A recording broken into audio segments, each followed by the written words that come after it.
पहले आप सभी लोगों का मैं शुक्रिया करना चाहूँगा कि बड़े शॉर्ट नोटिस पे आप लोग आज आए हैं और मुद्दा थोड़ा-सा इम्पोर्टेंट था और पिलग्रिम सेंट्रिक इनिशिएटिव्स पर था, तो इसलिए मैं चाह रहा था कि आप लोगों के ज़रिए सभी तक ये बात पहुँचे कि किस तरीके से बोर्ड के द्वारा कांस्टेंट प्रयास हैं, लगातार प्रयास किए जा रहे हैं कि यात्रा जो सुविधा है उसको बढ़ाया जा सके और जो यात्रा अनुभव है और बेहतर किया जा सके। और पिछले कुछ समय से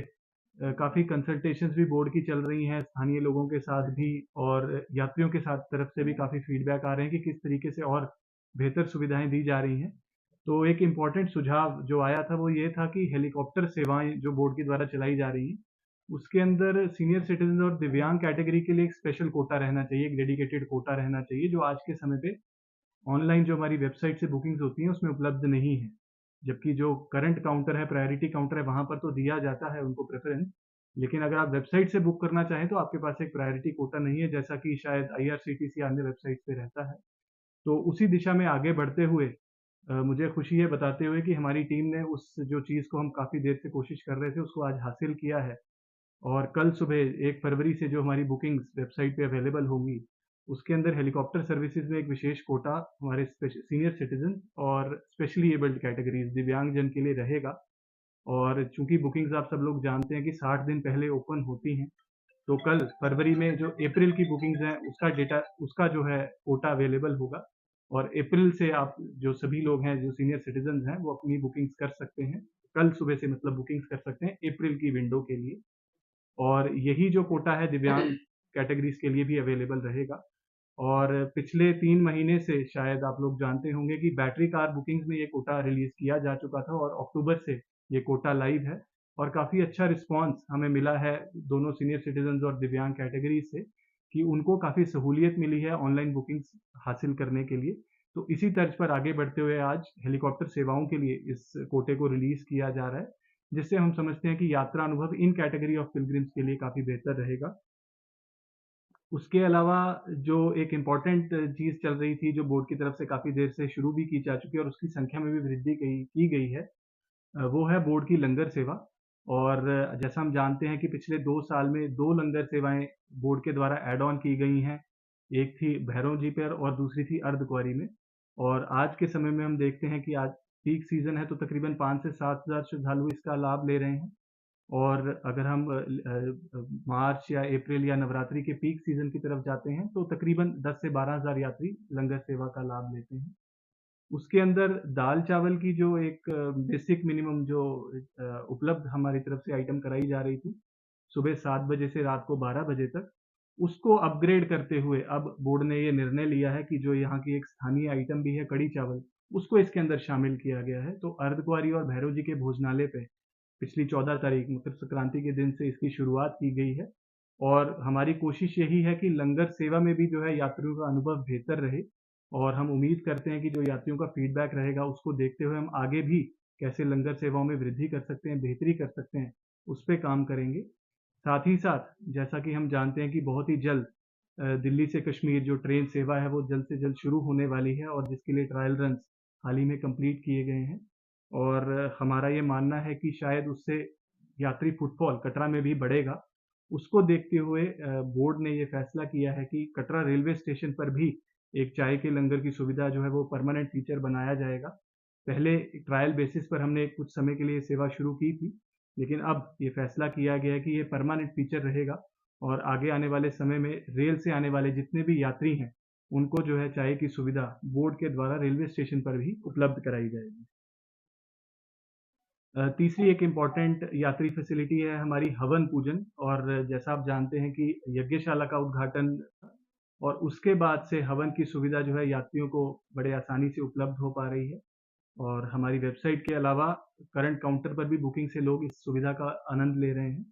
और उस सुविधा को और एक्सपैंड करने के लिए बोर्ड ने अब निर्णय लिया है। तो अब जो यात्री हैं वो सुबह 9 बजे से लेकर 3 बजे तक विभिन्न स्लॉट्स में तकरीबन 4 स्लॉट्स में जो है बुकिंग्स करा सकते हैं और दिन में तकरीबन 40 से 45 ग्रुप्स या परिवार कह सकता हूँ मैं जो इस सुविधा का लाभ ले सकते हैं।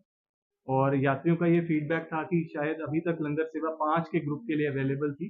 तो 2 लोगों के लिए भी अगर कोई कपल इस सुविधा का लाभ लेना चाहे तो उसके लिए भी एक स्पेशल कैटेगरी बनाने की ज़रूरत है। तो बोर्ड ने उसके अंदर भी एक स्पेशल कैटेगरी फॉर 2 पीपल, 2 लोगों के लिए एक स्पेशल कैटेगरी जो है वो इंट्रोड्यूस की है और वो सुविधा भी हमारी वेबसाइट से अवेलेबल है। भवन के अलावा अर्धकुंवारी यज्ञशाला के अंदर भी हवन सुविधा को इंट्रोड्यूस किया गया है ताकि कुछ लोग अगर वो भवन पे उस सुविधा का लाभ नहीं ले पाते हैं, तो अर्धकुंवारी की यज्ञशाला में भी हमारी पुजारी विंग जो है यात्रियों को हवन की सुविधा अवेलेबल करा रही है और ये फैसिलिटी भी रिसेंटली इंट्रोड्यूस की गई है और आगे आने वाली नवरात्रि में इसको भी उसी तर्ज पर एक्सपैंड किया जाएगा जिस तरीके से भवन पर ये सुविधा उपलब्ध रहती है। तो ये जो सभी सुविधाओं की वृद्धि है या विस्तार है, उसका मकसद यही है कि जितने भी देश विदेश से श्रद्धालु आ रहे हैं, उनके फीडबैक को ध्यान में रखा जाए, स्थानीय लोगों के काफ़ी कंसर्न्स हैं, उसको ध्यान में रखा जाए। उन सभी चीज़ों को आगे बढ़ते हुए हम फैसिलिटीज़ में इज़ाफ़ा कर रहे हैं। बाकी एक इम्पॉर्टेंट अनाउंसमेंट ट्रेडिशनल ट्रैक के लिए, क्योंकि जो हमारा पवित्र प्राचीन मार्ग है, बाणगंगा से होते हुए चरण पादुका होते हुए अर्धकुंवारी जब हम पहुँचते हैं, तो उसकी अपग्रेडेशन के ऊपर बोर्ड ने काफ़ी एक अहम निर्णय लिया है, जिसके अंदर काफ़ी एलैबोरेट एक्सटेंसिव प्रोजेक्ट्स चल रहे हैं और हमारी जो टारगेट हमने रखा है कि आने वाली चैत्र नवरात्रि तक इसको हम कंप्लीट करें अगले 2 महीनों में और उसके अंदर 3 इम्पॉर्टेंट प्रोजेक्ट्स हैं जिसकी कंप्लीशन पे हम काम कर रहे हैं। सबसे पहला है हमारा दर्शनी ड्योढ़ी के ऊपर क्यू कॉम्प्लेक्स, यानी कि एक प्रतीक्षा का एरिया, ताकि जितने भी लोग अगर भीड़-भाड़ के दिनों में आते हैं तो हम पहले देखते थे कि काफ़ी लंबी कतारें उनकी शहर में लगती है और उनको दिक्कत आती है जब वो फ्रिस्किंग के लिए अंदर एंटर करते हैं। तो उसके लिए वहाँ पर एक 2 मंजिली इमारत का काम जो है हमारा कंप्लीशन के काफ़ी नज़दीक हम हैं और अगले 1.5 महीने में हम उसको कंप्लीट करेंगे, जिससे तकरीबन 1500 यात्री किसी भी मौसम में आसानी से प्रतीक्षा कर सकते हैं, चाहे वो बारिश का मौसम है या गर्मी है, तो उनको किसी प्रकार की कठिनाई ना हो। इसी तरीके से अगर हम दक्षिणी ड्योढ़ी से थोड़ा आगे बढ़ें, तो बाणगंगा सेक्टर में ही एक शुभ्रा भवन है जिसका शुभारंभ हमने हाल ही में किया है। वहाँ पर भी यात्री सेवाओं को में अंदर और वृद्धि की जा रही है ताकि वहाँ पर भी यात्री प्रतीक्षा कर सकते हैं। Water ATM, bank ATMs, mothers room, इस तरीके की सुविधाएँ जो हैं उसके अंदर दी जा रही हैं और जो लोगों से, यात्रियों से हम सुझाव भी ले रहे हैं कि और कौन-सी ऐसी सेवाएँ हैं, जिसको हम उस बिल्डिंग के अंदर, उस भवन के अंदर शामिल कर सकते हैं, ताकि पारंपरिक मार्ग से जो यात्रा कर रहे हैं, उनका यात्रा अनुभव और बेहतर हो। इसी रास्ते के ऊपर ड्रेनेज के बहुत सारे इश्यूज़ हमारे साथियों ने पहले बताए थे कि बारिश के दिनों में ख़ास करके ड्रेनेज के काफ़ी इश्यूज़ दिक्कत आती है। पानी के बहाव से काफ़ी लोगों को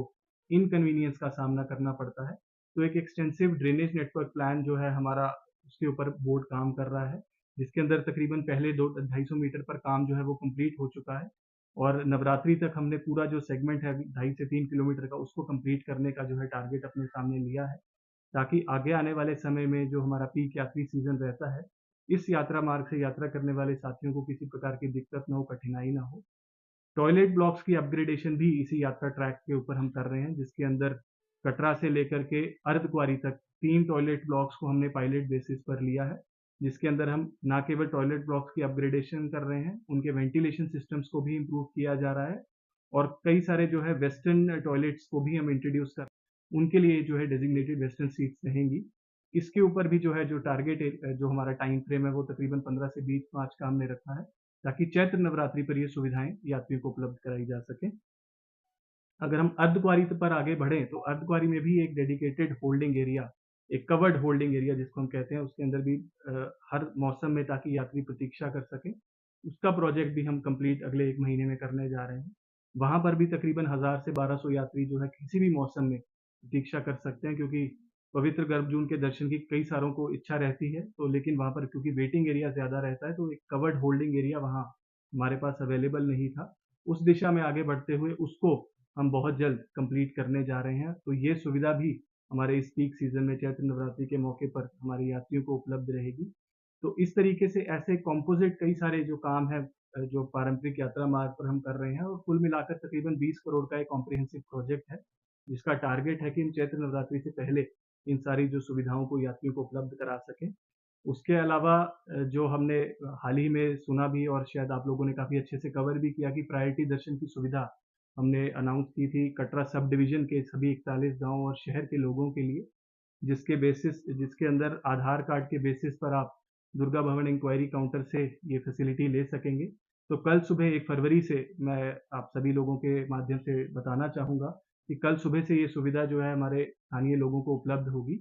जिसके लिए एसडीएम साहब के ऑफिस में भी जो है इंस्ट्रक्शंस जा चुके हैं, उनकी तरफ से भी आगे इंस्ट्रक्शंस पास ऑन की जा चुकी हैं। और कल सुबह से जो है एक डेजिग्नेटेड काउंटर रहेगा दुर्गा भवन इंक्वायरी काउंटर पर, जहाँ पर लोग अपना आधार कार्ड दिखाकर जो है वो प्रायोरिटी दर्शन की सुविधा ले सकते हैं। और हमारी कोशिश यही है आगे आने वाले समय में भी कि किस तरीके से सभी तरह के श्रद्धालुओं के लिए, सभी कैटेगरीज के लिए यात्रा अनुभव और बेहतर और सुखद बनाया जा सके। धन्यवाद। सर श्रद्धालुओं की बात करें सर, बहुत सारे श्रद्धालु हैं। हमने पुराने यात्रा मार्ग की अपग्रेडेशन की बात की, उसके अंदर ड्रेनेज नेटवर्क की बात की, टॉयलेट ब्लॉक्स की बात की, तो उसके अंदर टाइल रिप्लेसमेंट भी उसका एक हिस्सा है, उसके अंदर ऑर्नामेंटल स्ट्रीट लाइटिंग लगाने की भी हम बात कर रहे हैं। और बहुत सारे स्थानीय लोगों का ये सुझाव है कि ट्रैक की वाइडनिंग की भी ज़रूरत है, क्योंकि हमने देखा है पिछले समय में कई जैसे ऐसी जो जो ट्रैक की जो ओरिजिनल विड्थ थी, वो बहुत जगह पे हमारे पास अवेलेबल आज के समय में नहीं है। तो हमारी जो टीम है वो कोऑर्डिनेट कर रही है स्थानीय लोगों के साथ, और कई सारे लोग आगे बढ़कर आए हैं कि वो भी इस जो एक्टिविटीज़ प्रोजेक्ट का हिस्सा बनना चाहते हैं। तो जैसे-जैसे हम लोगों के साथ बैठकर बातचीत करके इस सिलसिले को आगे बढ़ाएँगे, मैं समझता हूँ कि ट्रैक को काफ़ी लेवल्स तक हम अपग्रेड कर सकते हैं।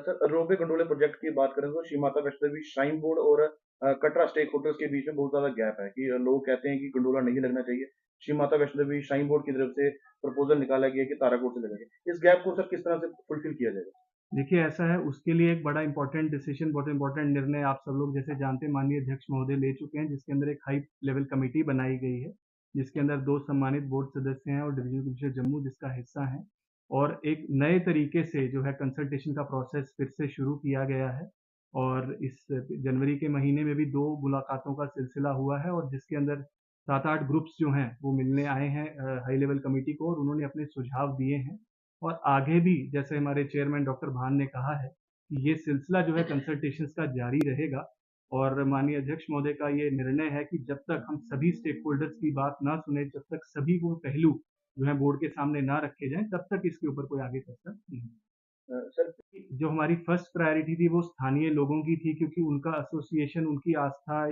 या उनका कनेक्ट जो लोगों ने बताया हमें वो एक डिफरेंट लेवल का है, तो उसको एक स्पेशल कैटेगरी